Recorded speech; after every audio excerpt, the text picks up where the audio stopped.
I have often puzzled and puzzled about what it must be like to go to sleep and never wake up, to be simply not there forever and ever. After all, one has some intimation of this by the interval that separates going to sleep from waking, when we don't have any dreams but go to sleep, and then suddenly we're there again, and in the interim there was nothing. And if there was never any end to that interval, if the waking up didn't happen, that's such a curious thought. And yet, you know, I believe that although that's rather gloomy kind of consideration, I've found that's one of the most creative thoughts I ever thought in my life, and I keep going back to it.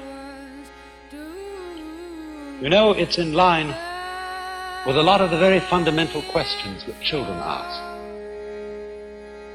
When they say, "Mummy, who would I have been if you had married someone else?" These are the kind of questions that make us puzzle profoundly about our existence. And one of the reasons why I think thinking about not being, about total non-existence, is so creative, is that in comparison with that thought,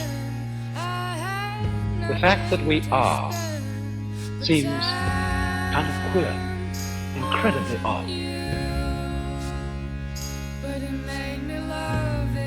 But you know, in the Western world, I suppose we have two dominant ideas about what happens to us when we die. There's the old-fashioned idea that after we die, we go to another world. I say old-fashioned, not to say it's out of date. We don't know what the answer to this is. But that's the traditional answer of the Western world. When you die, you go to another life. Maybe heaven, maybe purgatory, maybe hell, who knows? I think nowadays, though, the more general idea, the more plausible idea to many people, is that when we die, we just cease to be. That's all there is to it. But we're inclined, I think, to have in our minds a picture of this, which indeed is depressing, of being shut up in the dark for always and always and always, to be kind of buried alive in a blackness where we are blind, deaf and dumb, but somehow still conscious. But in the Eastern world, there are different ideas of this. The major Eastern idea is what is generally known as reincarnation, of going through life after life after life in an endless series. Now, of course, when any idea like that is explained, the first thing that we ask is it true? Is there a process of rebirth? But you know, as this idea is held by deeply thoughtful Hindus and Buddhists, it isn't a belief in something which we can't prove. It's really quite a self-evident notion. Think of it in this way. Supposing I make two statements. Statement one: after I die, I shall be reborn again as a baby, but I shall forget my former life. Statement two: after I die, a baby will be born. Now, I believe that those two statements are saying exactly the same thing. And we know that the second one is true. Babies are always being born. Conscious beings of all kinds are constantly coming into existence after others die. But why wowould I think that the two statements are really the same statement? Because after all, if you die and your memory comes to an end, and you forget who you were, being reborn again is exactly the equivalent of somebody else being born.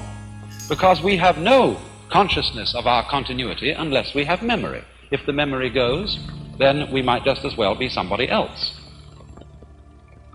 But it seems to me that the fascinating thing about this is that although a particular set of memories vanishes, death is not the end of consciousness.